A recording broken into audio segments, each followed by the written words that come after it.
Bienvenidos a todos a mi canal. En el video de hoy vamos a estar conociendo y aprendiendo sobre la historia de la antigua Grecia.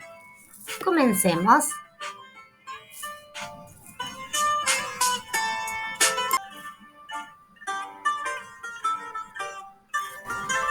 Grecia se ubica en el extremo oriental de la península balcánica. Las costas de su región son bañadas por el mar Mediterráneo, el mar Jónico y el mar Egeo. Su territorio puede dividirse en dos: la Grecia continental, que está surcada por un relieve escarpado, cuya cadena montañosa encierra pequeños valles fértiles. El mar es la vía de expansión y comunicación por excelencia, favoreciendo de este modo el contacto con otras culturas o pueblos que contribuyen a su riqueza cultural.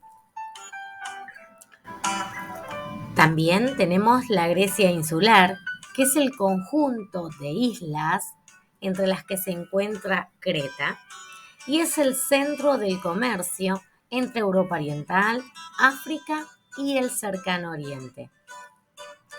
Al estar rodeada por el mar Mediterráneo, los intercambios comerciales y culturales favorecieron el surgimiento de nuevas civilizaciones llamadas talasocráticas, como los fenicios y los griegos. Pero también se produjeron invasiones y guerras entre otros pueblos, como por ejemplo con los persas.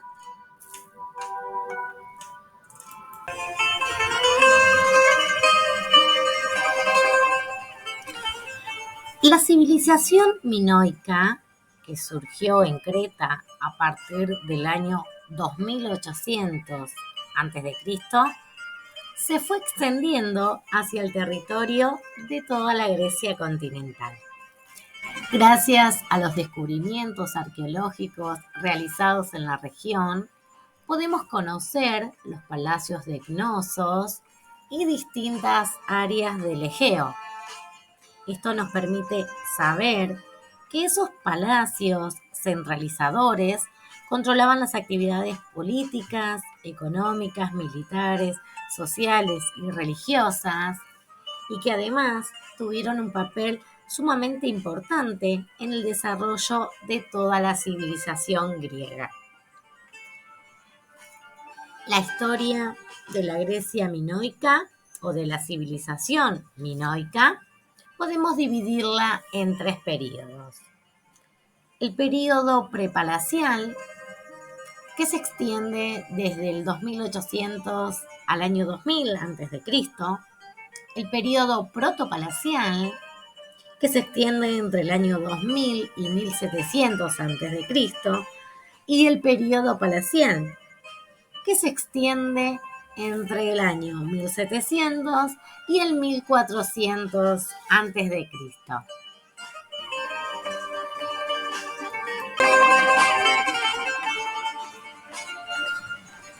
Además del Palacio de Cnosos, que es el más importante, existieron los de Festos, Malias, Tríada. No estaban rodeados de murallas ni fortificaciones, lo que hace suponer que eran sociedades comerciales más que sociedades guerreras. El rey que habitaba esos palacios era a la vez el máximo sacerdote y organizaba políticamente a toda la población.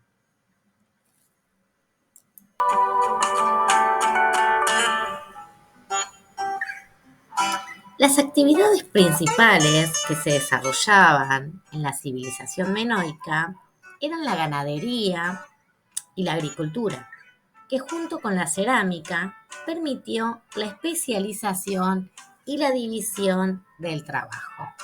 El tipo de escritura que domina a toda la civilización minoica es la escritura del lineal A.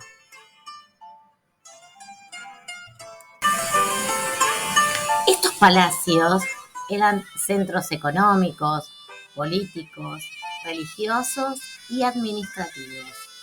Se construían en el centro de las ciudades cretenses. Las familias o las grandes familias se identificaban unas a otras mediante sellos en sus producciones, por sus trabajos en hierro que se expande a otras regiones a través del comercio. Gracias a los trabajos del arqueólogo Sir Arthur Evans, se pudieron descifrar los escritos en lineal A que servían para registrar las operaciones comerciales y también registrar los productos almacenados en los palacios.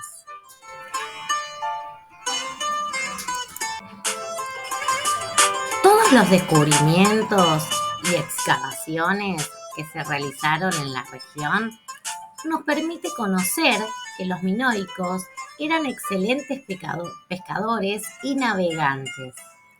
El desarrollo del comercio marítimo permitió incrementar la riqueza y ampliar la red comercial hacia otras regiones.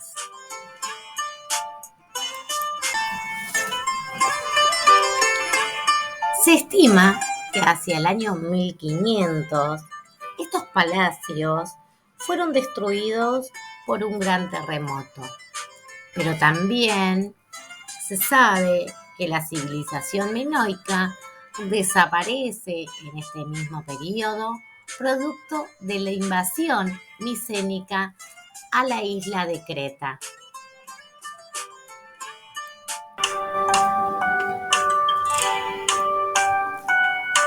La Grecia micénica o el mundo micénico es una parte de la historia griega que ubicamos en la Edad de Bronce y que desaparece en el siglo XII a.C. El tipo de escritura de este tiempo es el lineal B, y esta época se caracteriza por la presencia de reinos centralizadores y burocráticos como los que se encontraron en las regiones de Micenas, Pilos, Cnosos y Tebas. Por medio de los poemas La Ilíada y la Odisea de Homero, podemos conocer algunas de sus principales características, aunque se percibe cierto anacronismo por parte del autor entre la época en que él vive y una época posterior. En el mundo Homero se hace referencia a la ciudad como una aglomeración humana. Las personas se reúnen en una plaza pública denominada ágora, pero no son consideradas polis, ya que no agrupa a sus habitantes políticamente. Tampoco en esta época existe la noción de ciudadano o de no ciudadano, ni la de derechos o deberes hacia sus habitantes. Las principales características del mundo homero es la inexistencia de la polis. También son sociedades guerreras y militarizadas. Toman a la esclavitud o consideran la esclavitud como algo natural. Y esto es importante tenerlo en cuenta porque es una característica que se mantiene en el tiempo. También se caracterizan por la existencia de loicos como una unidad humana, económica y productiva, cuyo ideal es la autarquía.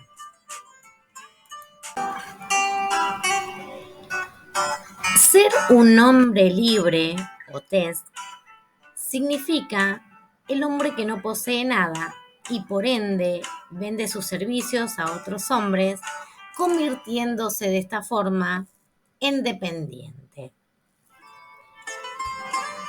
Esta es una categoría o condición inferior a la de ser esclavo.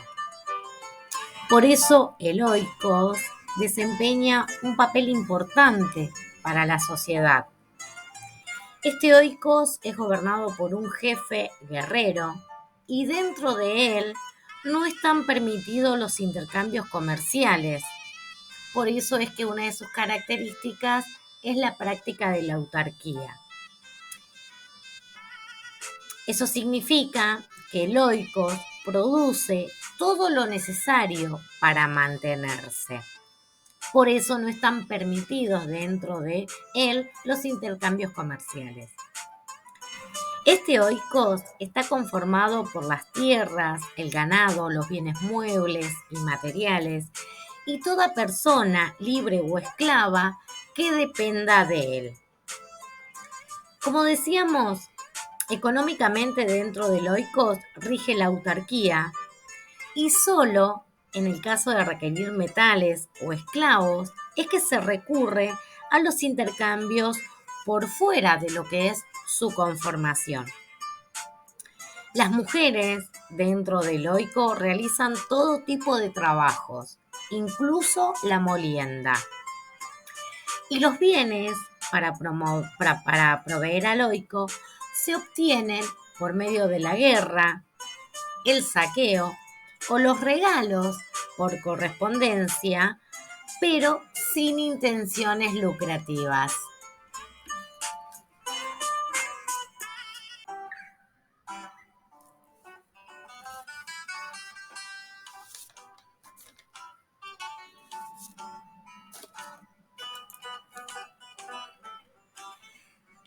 Durante la época arcaica, que se desarrolla entre los siglos VIII y VI antes de Cristo, se dieron muchísimas innovaciones.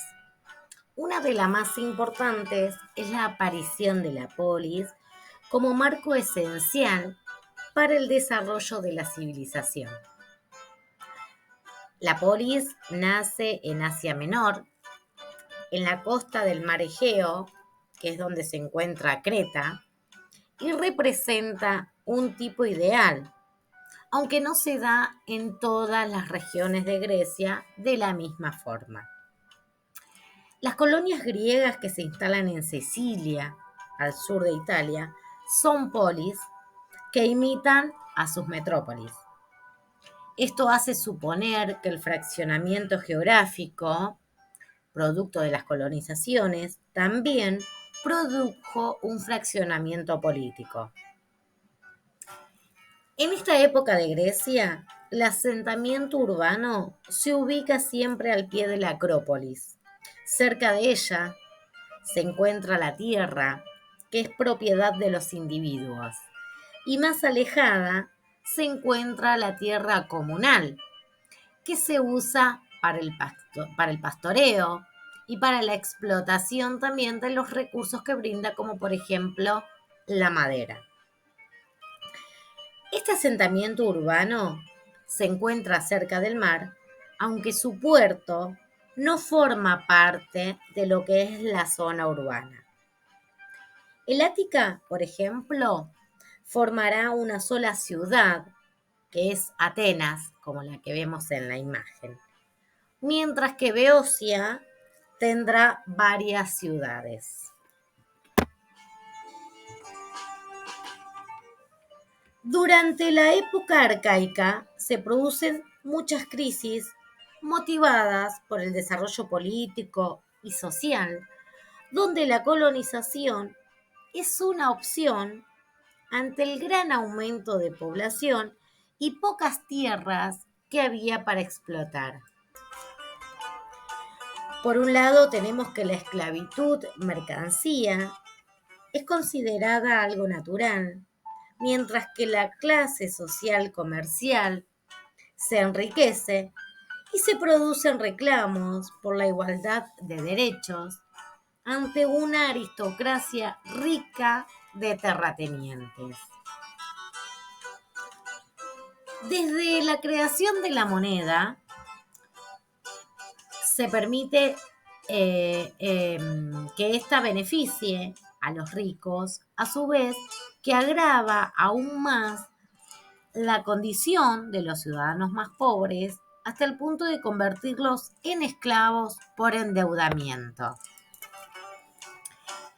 Tenemos que la moneda vale más por su valor metálico y cívico que como medio de cambio. aunque con ella se pagan los ejércitos de mercenarios, pero también representa la independencia política.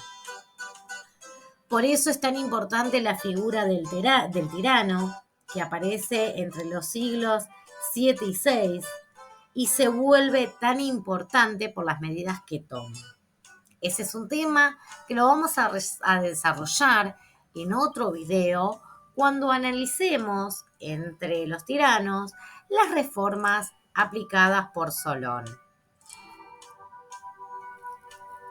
También durante este período arcaico existió un gran desarrollo del comercio y la artesanía. Existieron talleres de cerámica y el transporte marítimo favorecieron su desarrollo. Por su parte, también la arquitectura se hace más evidente en la construcción de templos, monumentos y edificios cívicos.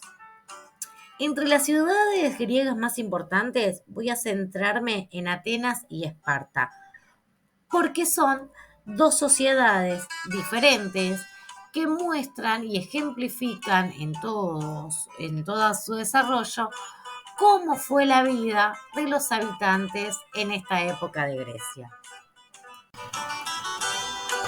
La ciudad de Esparta es un estado etnos, es decir, un estado sin centro urbano ni fortificaciones. Posee un gran territorio y sus habitantes viven diseminados en aldeas. Esparta es una sociedad guerrera, donde la educación de sus hombres queda a cargo del Estado. Sus categorías sociales se dividen en tres. Por un lado están los ciudadanos, o iguales, denominados homois. Estos eran terratenientes de pleno derecho. Se les prohibía realizar cualquier actividad económica porque se dedicaban exclusivamente a la guerra, y es por esto que integraban el ejército hoplítico de guerreros profesionales. Estos ciudadanos eran separados de su familia desde los 7 años de edad y su educación quedaba a cargo del Estado. A los 20 años integraban la categoría de hombre y eran obligados a casarse, aunque no convivían con su esposa, sino con sus compañeros en el ejército. Y este es un dato sumamente importante porque la función de la familia en esta época es producir ciudadanos que se conviertan en soldados. Entre los iguales existía un grupo privilegiado llamado hippies, que eran elegidos para conformar la guardia de honor de los reyes. La falta de aporte al ejército o la cobardía, en este caso, eran castigadas por un descenso en su categoría social y los iguales perdían los derechos cívicos. La segunda categoría social era la de los periecos, quienes estaban subordinados al gobierno espartano. Ellos formaban parte del Estado porque eran ciudadanos que poseían sus propias tierras y solían ser reclutados para el ejército. Los periecos se dedicaban a las actividades económicas y también a la artesanía, por lo cual proveían de armas al ejército espartano. La tercera categoría de ciudadanos eran los ilotas. Estos son pueblos indígenas griegos o no griegos que hablaban una misma lengua. No se compraban en el mercado de esclavos como los esclavos atenienses y tampoco formaban parte del Estado, pero sí podían ser reclutados para la guerra y eso les garantizaba su liberación, convirtiéndolos en ciudadanos. Pero nunca llegaban a igualarse con los homoi porque eran una categoría muy inferior. Los ilotas provocaban rebeliones continuas contra la oligarquía y sus amos. Y la unión matrimonial entre ilotas e iguales podía generar un reclamo de ciudadanía a quienes el Estado espartano podía otorgarles la libertad.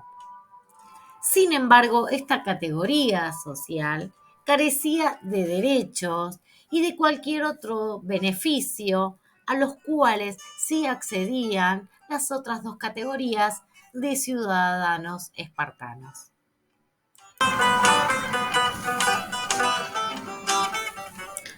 Atenas, por su parte, es un estado polis moderno que engloba toda el Ática.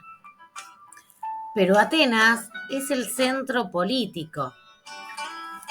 A diferencia del estado espartano, en Atenas se ven diferenciadas las categorías legales entre hombre libre y esclavo o entre ciudadano y no ciudadano. Durante la época clásica, para ser ciudadano ateniense se debía ser hijo de ciudadanos atenienses y la población también se dividía en tres categorías. Por un lado estaban los ciudadanos, que eran un grupo homogéneo y tenían derecho a adquirir tierras de cultivos que los dotaba de prestigio social. No pagaban impuestos y el arcontado era privilegio de la aristocracia ciudadana. También formaban parte de la asamblea o magistratura y tenían prohibido asesinar impunemente a un meteco o a un esclavo. Los metecos eran hombres libres griegos o no griegos que estaban domiciliados en Atenas. Si ellos no contaban con domicilio, podían ser vendidos como esclavos. Estos metecos no tenían derecho político ni podían formar parte de la asamblea ni del consejo. Pagaban el metoikion, que era un impuesto, lo que simbolizaba su condición de inferioridad con respecto al ciudadano. Dependían de un patrono que los representaba ante la justicia. Y en el ejército se agrupaban en contingentes separados de los ciudadanos y en la flota ocupaban el cargo de remeros. Los metecos se dedicaban a la artesanía, al comercio y a la actividad económica. En una tercera categoría social se encuentran los esclavos. Estos no formaban una clase social, carecían de cualquier derecho, eran comprados en el mercado, por los que no poseían personalidad jurídica y dependían de sus amos. En su mayoría, los esclavos eran bárbaros que provenían del mercado de importación. No sirven al ejército y al liberarse se convierten en metecos. Los esclavos se dedicaban a la agricultura, al comercio, a la artesanía y a los trabajos domésticos. Podían ser escribanos, secretarios o incluso policías.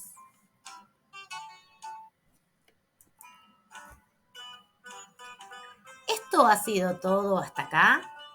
Espero que les haya gustado. Es un pequeño resumen de lo más importante y lo más destacado de la historia de Grecia.